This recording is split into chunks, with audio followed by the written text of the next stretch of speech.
అపార్థం చేసుకున్న ఆదిత్య దగ్గర గుండె పగిలే నిజాన్ని బయటపెట్టిన చైతన్య ఆనందికి క్షమాపణ చెప్పిన ఆదిత్య అసలు ఇదంతా ఎలా జరిగింది తెలుసుకునే ముందు ఇప్పటి వరకు మా వీడియోని గనుక లైక్ చేయకపోతే ఒక్క లైక్ చేయండి. మా ఛానల్ని సబ్స్క్రైబ్ చేసుకుని పక్కనే ఉన్న గంట సింబలపై ఆల్ అని క్లిక్ చేయండి. అప్పుడే మేం పెట్టే ప్రతి వీడియో మీరు మిస్ కాకుండా చూసేవచ్చు. ఇక ఆనంది మీద అయితే ఆదిత్యకి చాలా కోపం వస్తుంది. తనని పట్టించుకోవడం లేదని, తనకన్నా తన జ్యోతమ్మే ఎక్కువైపోయిందని, నన్ను ఎందుకు పట్టించుకోవడం లేదని ఆదిత్య అయితే తన మనసులో అనుకుంటూ బాధపడుతూ ఉంటాడు. ఇక ఆనందితో అయితే మాట్లాడడం మానేస్తాడు ఆదిత్య. ఇక ఆనంది అయితే చాలా బాధపడుతూ ఉంటుంది.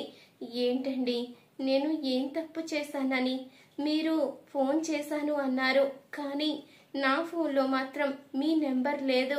కానీ ఇదంతా ఎలా జరిగిందో అర్థం కావడం లేదు.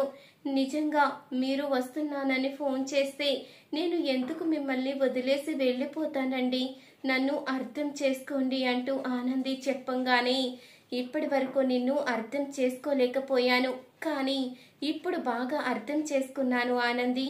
నీకు నేనంటే ఇష్టం లేదని అర్థమైంది. కేవలం మీ జ్యోతమ్మ కోసమే ఆ రోజు నన్ను పెళ్లి చేసుకున్నావని కూడా అర్థమైంది.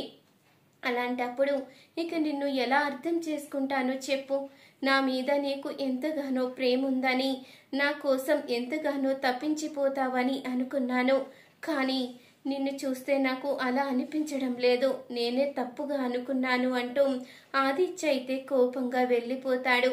ఆ మాటకి ఆనంది అయితే చాలా బాధపడుతూ ఉంటుంది. ఎందుకు ఆదిత్య గారు నన్ను అర్థం చేసుకోలేకపోతున్నారు? మీరే నా ప్రాణం, మిమ్మల్ని నేను ప్రాణంగా ప్రేమిస్తున్నాను. మరి మీరెందుకు నా ప్రేమని అర్థం చేసుకోవడం లేదు? మీరు వస్తారని తెలిస్తే నేనెందుకు మిమ్మల్ని వదిలేసి వెళ్ళిపోతాను? ఆ రోజు అసలు మీరు ఫోన్ చేస్తే నా ఫోన్ కాల్లో ఎందుకు మీ నెంబర్ లేదు అంటూ ఆలోచిస్తూ ఉండగా అప్పుడే జీవన తన ఫోన్ తీసుకోవడం అయితే గుర్తుకు వస్తుంది ఆనందికి. తను ఫోన్ కాల్ రాలేదు అని చెప్పడం, ఇక్కడ ఆదిత్య ఫోన్లో తన ఫోన్ నెంబర్ ఉండడం అన్నీ కూడా గమనిస్తుంది ఆనంది అయితే. అప్పుడే ఇక సీసీ ఫుటేజ్లో అయితే చెక్ చేస్తుంది. చెక్ చేయంగానే ఇక జీవన అలేఖ్య ఇద్దరూ కూడా వెళ్ళి ఫోన్ నెంబర్ డిలీట్ చేయడం ఇవన్నీ కూడా సీసీ ఫుటేజ్లో అయితే ఆనంది చూస్తుంది. అది చూడంగానే ఇక ఆనందికి చాలా కోపం వస్తుంది. జీవన అంటూ జీవన చెంపైతే పగలగొట్టి, నా భర్త దృష్టిలో నన్ను ఒక మోసగత్తెలా తయారు చేశావు. నా భర్తను నేను ప్రేమిస్తున్నాను, కానీ నా ప్రేమ ఆయనకి అర్థం కాకుండా చేశావు. అసలు ఎందుకు ఇలా చేశావు? నీకు ఏం అన్యాయం చేశానని అంటూ ఇక జీవన చెంప పగలగొట్టి, ఇంకొకసారి గనుక ఇలా చేస్తే చంపేస్తాను అంటూ వార్నింగ్ ఇచ్చి ఇక ఆనంది అయితే చాలా బాధపడుతూ ఉంటుంది. ఇంతలో ఇక ఈ మాటలన్నీ చైతన్య వింటాడు. సునంద కూడా వింటుంది. ఇక జీవనని అలేఖ్యని కూడా బయటికి పిలిచి వార్నింగ్ ఇస్తుంది సునంద అయితే. ఆదిత్య ఆనందిని విడదీయాలని చూస్తే ఊరుకునే ప్రసక్తే లేదు, చంపేస్తాను అంటూ సునంద అయితే వార్నింగ్ ఇస్తుంది. ఇంతలో ఆ సీసీ ఫుటేజ్ అయితే తీసుకుని చైతన్య అయితే ఆదిత్య దగ్గరికి అయితే వెళ్తాడు. అన్నయ్య, నువ్వు వదిన్ని అపార్థం చేసుకుని చాలా తప్పు చేశావు. వదినమ్మ ఏ తప్పు చెయ్యలేదు. వదినమ్మ సీతమ్మతో సమానమైతే నువ్వు శ్రీరాముడు అని నేను ఎంతగానో మురిసిపోయాను. ఆ రాముడు సీతాదేవిని అనుమానించినట్టు నువ్వు కూడా ఇలా అనుమానిస్తావని అస్సలు అనుకోలేదు. వదిన్ని బాధ పెట్టాలని నీకు ఎలా అనిపించింది? ఏంటి, వదినికి నీ మీద ప్రేమ లేదా?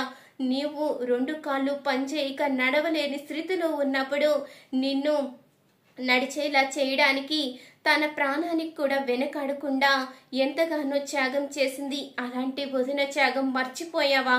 ఎందుకు ఇలా చేశావు అంటూ ఇక జీవన అలేఖ్య చేసిన పని సీసీ ఫుటేజ్ అయితే ఆదిత్య ముందు బయట పెడతాడు. ఇక చైతన్య అయితే సీసీ ఫుటేజ్ చూసిన ఆదిత్య అయితే చాలా బాధపడుతూ ఉంటాడు.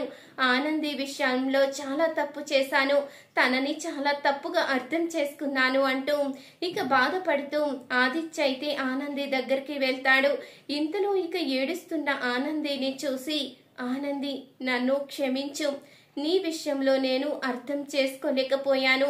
నీ పట్ల చాలా తప్పుగా మాట్లాడాను, చాలా తప్పుగా ప్రవర్తించాను, నన్ను క్షమించు ఆనంది. ఏ భర్త అనుకూడని మాట అన్నాను, ఇంకెప్పుడు అలా ప్రవర్తించను అంటూ ఆదిత్య అయితే ఆనందికి క్షమాపణ అయితే చెప్తాడు. చూసారు కదా ఫ్రెండ్స్, ఈ వీడియో కనుక మీకు నచ్చినట్లయితే తప్పకుండా ఒక లైక్ చేయండి.